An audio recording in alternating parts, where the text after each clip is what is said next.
Hello friends, welcome to our YouTube channel GST की राह में आपका दोस्त। और आज हमारे साथ हमारे और दोस्त आपके साथ हैं, सीए मंजीत सिंह दिल्ली से और सीए यथार्थ सहगल अमृतसर से।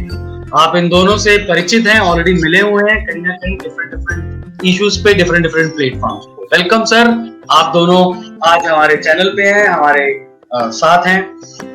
फ्रेंड्स, आज का जो टॉपिक है वो बड़ा इंटरेस्टिंग है। 1 अप्रैल 2021 से क्या क्या चेंज हो रहा है, 1 अप्रैल 2021 को किन किन बातों का ध्यान रखना है जीएसटी में, आज हमारा टॉपिक उस इशू पे है। हम कुछ ऐसी बातें करेंगे आपके साथ जो ये बताएंगे कि 1 अप्रैल 2021 से क्या चेंज हो रहा है जीएसटी में, और 1 अप्रैल 2021 को क्या क्या एक्शन एक्टिविटीज हमें लेनी है। तो सबसे पहले हम बात करेंगे ई इनवॉइसिंग की। दोस्तों, 1 अप्रैल 2021 से जिसकी भी एग्रीगेट टर्नओवर 50 करोड़ से अधिक है उसके ऊपर ई इनवॉइसिंग एप्लीकेबल हो रहा है। ई इनवॉइसिंग के ऊपर अगर आप और डिटेल में जानकारी चाहते हैं तो हमारा एक सेपरेट वीडियो हमारे चैनल पे, आप उसको भी देख सकते हैं। दूसरा एक महत्वपूर्ण चेंज जो नया आ रहा है वो है harmonise system of nomenclature. HSN की digits, number of digits change हो रही है। आप आज तक अगर आप 2 करोड़ रुपए तक की एग्रीगेट टर्नओवर थी तो आप कोई भी एचएसएन डिजिट नहीं भी डालते थे अपने टैक्स इनवॉइस पे तो कोई प्रॉब्लम नहीं थी। 2 से 5 आप 2 डालते थे और 5 से ऊपर आप 4 डालते थे। अब less than 5 and more than 5 सिर्फ 2 कैटेगरीज हैं। अगर आपकी अप टू 5 करोड़ टर्नओवर है एग्रीगेट टर्नओवर तो 5 डिजिट्स आपने एचएसएन डालनी है, और अगर 5 करोड़ से अधिक आपकी एग्रीगेट टर्नओवर है तो आपको 6 डिजिट्स एचएसएन की डालनी है। अगर आप इंपोर्टर एक्सपोर्टर हैं तो आपको irrespective of turnover 8 digits HSN की डालनी है। और बेसिकली ये 1 अप्रैल से 2021 से एक नया चेंज जो आपके सामने आ रहा है। तीसरी बात जो आपके सामने हम कह रहे हैं, जो आपको एक्टिविटी करनी है, अगर आप कंपोजिशन में जाना चाहते हैं, कंपोजिशन से बाहर आना चाहते हैं तो कृपया करके 31 मार्च 2021 तक ही आप जो है इस बात को, इस एक्टिविटी को कर ले।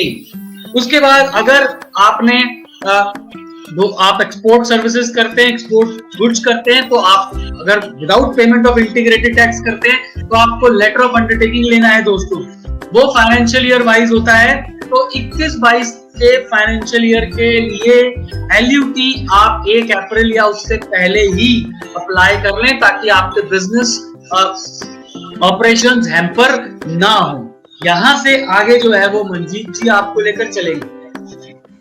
Thank you sir.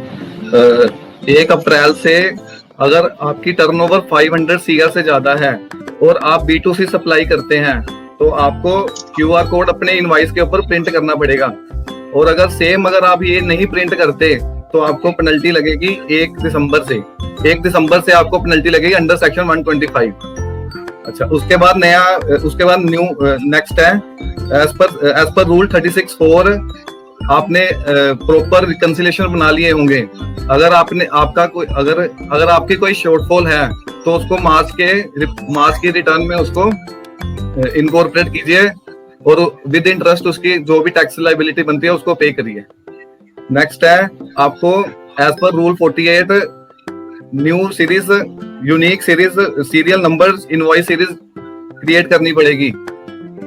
Next point है आपके पास 1 अप्रैल से आपके पास एक ऑप्शन है कि आप अपना बिजनेस एक्टिविटी को according to your highest turnover अपनी बिजनेस एक्टिविटी को सिलेक्ट कर सकते हो as a manufacturer, wholesaler, distributor, retailer और service provider. Thank you sir. And next अभी सीए यथार्थ जी नेक्स्ट का रिपोर्ट करेंगे। यहाँ पर मैं एक बात बोलना चाहता हूँ यथार्थ से पहले, ये जो यूनिक सीरीज है ये unique for every financial year होगी। तो इस फाइनेंशियल ईयर के लिए आपको 1 नंबर से भी शुरू कर सकते हो, लेकिन ये यूनिक होनी चाहिए। और यूनिक होने के लिए आपको फाइनेंशियल ईयर के कोई कीवर्ड्स आप इसमें डाल सकते हैं, जैसे कि 21-22 का है तो आप 21-22 अपनी सीरीज में डाल सकते हैं, so that to make it unique. Yatharth please. Before starting मैं एक्नॉलेज करूंगा सीए राजेंद्र अरोड़ा जी को, जो ये बहुत एक्सीलेंट कैंपेन चला रहे हैं जीएसटी की राह में आपका दोस्त, और सीए मंजीत सिंह जी को जिन्होंने हमें बहुत वैल्यूएबल इनपुट्स दिए रिगार्डिंग चेंजेस जो 1 अप्रैल से आ रहे हैं। तो सबसे पहला एक और महत्वपूर्ण चेंज जो आ रहा है वो है कि जैसे कि हम सब जानते हैं कुछ इंपॉर्टेंट बैंक्स के मर्जर्स हो रहे हैं, तो उसके कारण कुछ अप्रोक्सीमेटली 8 बैंक्स के आईएफएससी कोड चेंज हुए हैं। तो ये चीज वहां पर ज्यादा रेलिवेंट हो जाती है जहां पे हम रिफंड एप्लीकेशन लगाते हैं। तो उससे पहले जरूरी है कि आप अपने बैंक को पहले देखें कि उसका आईएफएससी कोड चेंज हुआ है या नहीं।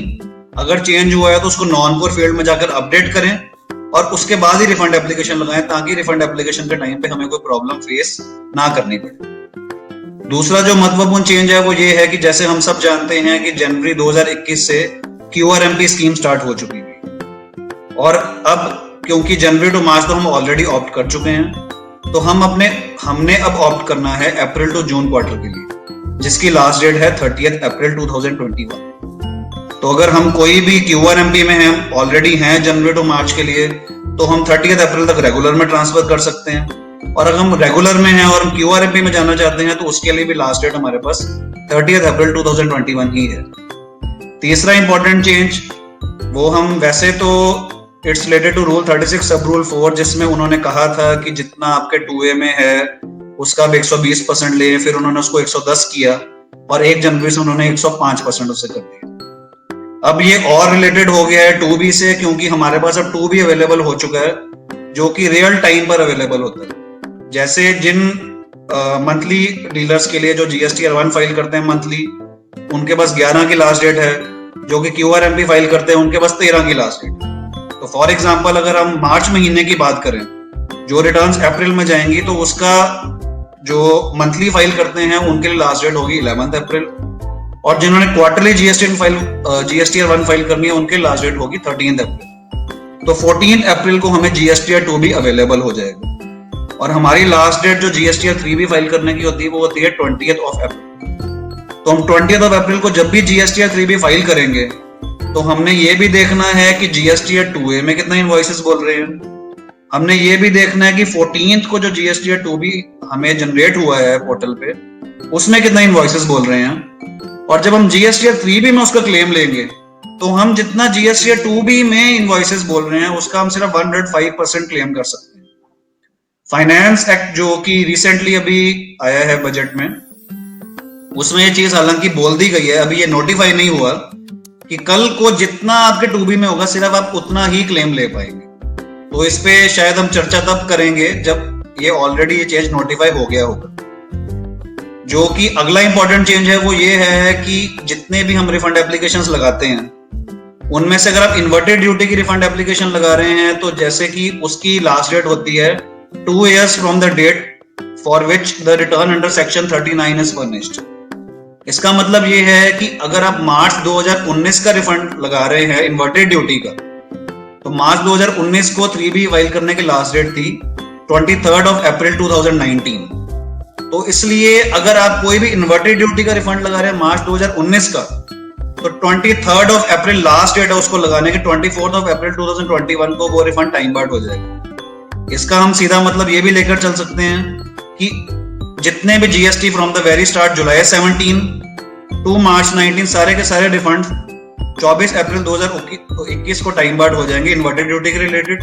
और आपका कोई भी एक्सपोर्ट्स का रिफंड है तो उसमें हमने रेलिवेंट डेट चेक करनी है 2 years from the date when EGM is filed.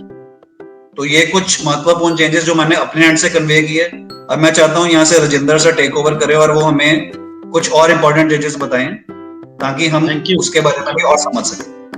Thank you sir. देखिए एक और बड़ा इंपॉर्टेंट एक्टिविटी आपने करना है वो है अपने GSTR 1 और 3B को मैच करना, और एनुअल जो 2020-21 का आपका 1 और 3B अगर उसमें कोई मिसमैच आता है तो मैं आपको बता दूं कि आपका रूल्स में अमेंडमेंट आ चुका है, और अगर 1 और 3B में कोई मिसमैच होता है तो आपका रजिस्ट्रेशन सस्पेंड भी किया जा सकता है। तो इसलिए आप जो है अपना बड़े ध्यान से अपने 1 और 3B को चेक करें कि 1 में टर्नओवर जितनी गई है वो 3B में गई है, और 3B और 1 दोनों मैच हो रहे हैं, और अगर कोई डिफरेंस है तो इसी मार्च की रिटर्न में ही आप उसको ठीक कर लीजिए जो अप्रैल में आपने फाइल किया। उसके बाद अगला महत्वपूर्ण एक्टिविटी जो है इंपॉर्टेंट एक्टिविटी, आपने रूल 42 एंड 43 की कैलकुलेशन को चेक करना है कि अगर कोई रिवर्सल आपका एग्जेम्प्ट सप्लाई और टैक्सेबल सप्लाई आप दोनों कर रहे हैं तो आपका कोई अगर रिवर्सल बनता है बिकॉज ऑफ रूल 42 में इनपुट सर्विसेज का और 43 में कैपिटल गुड्स का, तो आप पूरे साल की कैलकुलेशन कर लीजिए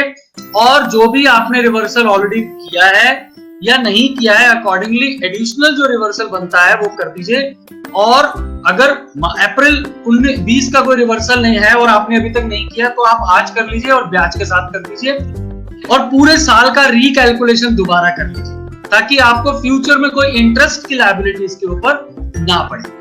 आखिरी 15वां जो एक्टिविटी है वो एक इंपॉर्टेंट चेंज आ रहा है कि हर कॉर्पोरेट टैक्स पेयर को एक ऐसा अकाउंटिंग सॉफ्टवेयर यूज करना है। अप्रैल 2021 से ये एमसीए ने भी रिसेंटली निकाला है जिसमें वो अपना एडिट लॉग बुक मेंटेन होगा जिस सॉफ्टवेयर में। अगर किसी भी सॉफ्टवेयर में एडिट का लॉग बुक मेंटेन नहीं होगा तो वो सॉफ्टवेयर वैलिड नहीं है। तो आप मान लीजिए कोई भी XYZ सॉफ्टवेयर मेंटेन करते हैं, अकाउंटिंग सॉफ्टवेयर यूज करते हैं फॉर बुक्स ऑफ अकाउंट, तो उसमें आपकी क्या क्या आपने चेंज किए हैं पीछे जाकर, उसका अगर एडिट लॉगबुक मेंटेन्ड है तो वो सॉफ्टवेयर आपके लिए वैलिड है कॉर्पोरेट क्लाइंट्स के लिए, टैक्स पेयर जो corporate tax payer. Similarly GST में ये प्रोविजन है कि अगर आप एडिट लॉगबुक मेंटेन नहीं करते हैं तो आपको हार्ड कॉपी में मेंटेन करनी पड़ेगी बुक्स ऑफ अकाउंट्स। अगर आप कोई ऐसा अकाउंटिंग सॉफ्टवेयर मेंटेन करते हैं जिसमें एडिट लॉगबुक मेंटेन नहीं है, आप क्या क्या एडिट करे हैं आपको नहीं पता, तो आपको हार्ड कॉपी भी मेंटेन करनी पड़ेगी। लेकिन इस चेंज के बाद क्योंकि आपको कंपल्सरीली कॉर्पोरेट केसेस में, कॉर्पोरेट टैक्स पेयर्स में आपको ऐसा सॉफ्टवेयर यूज करना ही है जहां पर एडिट लॉगबुक मेंटेन हो, तो कॉर्पोरेट क्लाइंट्स को 1 अप्रैल 2021 से अपने books of accounts hard copy में मेंटेन करने की कोई आवश्यकता नहीं है। ये हमने कॉर्पोरेट लॉ को जीएसटी के साथ लिंक करके थोड़ा सा एक नया चीज निकाल दिया आपके लिए और मैं आशा करता हूं कि आपको ये वीडियो हमारा अच्छा लगा होगा। हमारे दोनों दोस्तों ने बहुत एफर्ट किया है यहाँ पर इसमें कंटेंट्स डेवलपमेंट के लिए और कहीं ना कहीं to reach to the correct information and its implication. मैं दोनों का धन्यवाद देना चाहता हूँ, मंजीत जी का भी और यथार्थ जी का भी, और मैं आशा करता हूँ आगे ऐसे ही हम लोग मिलकर अच्छी वीडियोस हम सब के लिए निकालते रहेंगे। धन्यवाद।